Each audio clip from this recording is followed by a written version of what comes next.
got this Reese Pilot brake control. It's pre-wired. I did have to buy this adapter. I'm going to go in through the driver's side. Go right down here. I'm going to go up in that box right there. So what I'm going to do is I'm going to remove this plastic nut right here.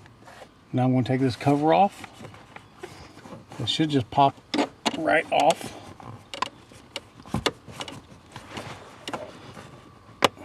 Just pull it on the sides. Over here.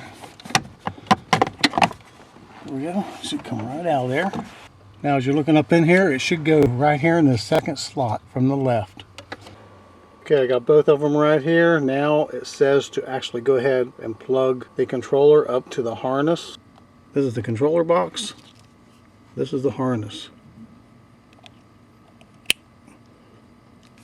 Now what I'll do, I'm thinking it goes in just like this.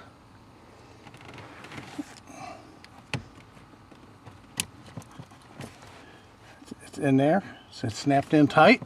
Now let me turn the key on and see if I get any kind of reading. Now if I push this button in, I'm getting a red light, so that's telling me I got power. Now I'm going to go ahead and mount it. If you're not sure where your harness hooks up to in the power box, just look on the back of your cover, and right here, trailer brake. As you can see, right there's where I plugged it in. Now I'm going to go ahead and put the cover on. Okay, it's on. Put the left side in first. Snap the right side on. Go ahead and put your little nut on there. Now we got space over here for the wire to come out, and I'm going to run the wires and get me a wire tie. Put that right there. Okay, I got it mounted. Make sure that you check up behind here before you go drilling holes or putting screws in there, because you don't want to hit something that you're not supposed to.